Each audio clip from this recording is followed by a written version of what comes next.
کہ مبتدا قوم بدعۃ فی دینہم الا نزع اللہ من سنتہم مثلها ثم لا یعیدها الیہم الی یوم القیامہ. یہ سنن الدارمی کی روایت ہے کہ جو لوگ دین میں کوئی بدعت اختیار کرتے ہیں اللہ تعالیٰ ان میں سے اسی قدر سنت اٹھا لیتا ہے، اسی قدر سنت اٹھا لیتا ہے، اور پھر وہ سنت قیامت تک ان لوگوں میں نہیں لوٹایا جاتا. تو اس سے کتنا بڑا نقصان ہے کہ جب آدمی بدعت ایجاد کرتا ہے تو اسی طرح کی سنتیں اس سے ہٹا لی جاتی ہیں، دور کر دی جاتی ہیں. اور آپ دیکھ لیں جہاں یہ سب کام ہوتا ہے نا وہاں پر آپ دیکھیں گے کہ لوگوں کو دین کی جو چیزیں ہیں وہ پسند نہیں آئیں گی. اور کتنے ایسے کام ہیں کہ نماز نہیں پڑھیں گے اور بدعت والا کام کریں گے، کہیں گے کہ نہیں اس میں فائدہ ہے، اس سے نبی خوش ہوں گے اور یہ لوگ بھی اس کی تعریف کر رہے ہیں. تو میرے بھائیو دوستو بدعت سے بہت بڑا نقصان ہے.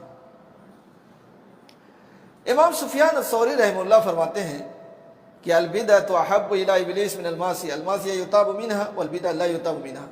شیطان کو گناہ کے مقابلے میں بدعت زیادہ پسند ہے، یعنی ابلیس کو گناہ کے مقابلے میں بدعت زیادہ پسند ہے، کیونکہ گناہ سے توبہ کی جاتی ہے جبکہ بدعت سے توبہ نہیں کی جاتی. آدمی گناہ کا کام کرتا ہے تو کسی نہ کسی دن توبہ کر لیتا ہے، اس لیے کہ وہ سمجھ رہا کہ میں غلط کر رہا ہوں، میں گناہ کا کام کر رہا ہوں، تو وہ توبہ کر لیتا ہے. لیکن جو لوگ بدعت کا کام کرتے ہیں وہ اس سے توبہ نہیں کرتے. کیوں؟ اس لیے کہ وہ اچھا سمجھتے ہیں، اس کو وہ اچھا سمجھتے ہیں، اس لیے اس سے وہ توبہ نہیں کرتے، اس سے دور نہیں ہوتے. اس لیے جو آدمی بدعتوں میں گھس جاتا ہے آپ دیکھیے وہ برباد ہو جاتا ہے. اور روزانہ کوئی نہ کوئی بدعت اس کی ہاں آپ دیکھیں گے. ایک بدعت ہی پر اکتفا نہیں ہوتا ہے، اس کے بعد اور طرح طرح کی بدعتیں داخل ہونا شروع ہو جاتی ہیں. محمد ابن سیرین رحمہ اللہ کہتے ہیں لم يكونوا يسألون عن الاسناد فلما وقعت الفتنة قالوا سموا لنا رجالكم فينظر الى اهل السنة فيؤخذ حديثهم وينظر الى اهل البدع فلا يؤخذ حديثهم. شروع میں لوگ حدیث کی سند کے بارے میں سوال نہیں کیا کرتے تھے، لیکن جب فتنہ واقع ہوا، بدعت اور من گھڑت روایات آنے لگیں اور پھیلنے لگی لوگوں میں، تو لوگوں نے حدیث کی سند پوچھنا شروع کر دی. اور یہ ایک اصول بنا لیا کہ دیکھا جائے کہ اگر حدیث بیان کرنے والے اہل سنت ہیں تو ان کی حدیث قبول کی جائے گی، اور اگر حدیث بیان کرنے والے اہل بدعت ہیں تو ان کی حدیث قبول نہیں کی جائے گی. یعنی لوگ پوچھنا شروع کر دیے کہ یہ روایت، یہ حدیث جو تم بیان کر رہے ہو اس کے راوی کون کون لوگ ہیں، کن لوگوں سے تم نے سنا ہے، کہاں سے تمہیں ملی ہے یہ حدیث. تو اگر اس سلسلے میں اہل سنت کے لوگ ہوتے تو قبول کر لیتے، اور بدعت والے لوگ رہتے تو اس حدیث کو قبول نہیں کرتے. اس کے امام مسلم نے اپنے مقدمے میں ذکر کیا ہے. تو میرے بھائیو دوستو بدعت سے آدمی کو رکنا چاہیے، اور لوگوں میں کتاب و سنت کی دعوت کو عام کرنا چاہیے، اور لوگوں کو بتانا چاہیے کہ بدعت کے بڑے نقصان ہیں، اور بدعت سے ہمارا دین اچھا نہیں ہوتا بلکہ وہ خراب ہوتا ہے. اور جب آدمی بدعت میں داخل ہوتا ہے تو اسی طرح کی اور بھی بہت سی بدعتیں وہ کرنا شروع کر دیتا ہے، اور جب بدعت کسی قوم میں داخل ہوتی ہے تو اسی طرح کی سنت ان سے ہٹا لی جاتی ہے، دور کر دی جاتی ہے، اور پھر وہ سنت قیامت تک ان کے اندر نہیں آتی. اس لیے ہم مسلمانوں کو احتیاط برتنا چاہیے اور ہر اس کام سے اپنے آپ کو بچانا چاہیے جس کا ثبوت قرآن و حدیث میں نہیں ہے. اللہ تعالیٰ سے دعا ہے کہ اللہ تعالیٰ ہم تمام لوگوں کو سنت پر چلنے کی توفیق عطا فرمائے اور ہر طرح کی بدعات اور خرافات سے ہماری حفاظت فرمائے. آمین. وآخر دعوانا الحمدللہ رب العالمین وصلی اللہ علی نبینا محمد وعلی آلہ واصحابہ اجمعین.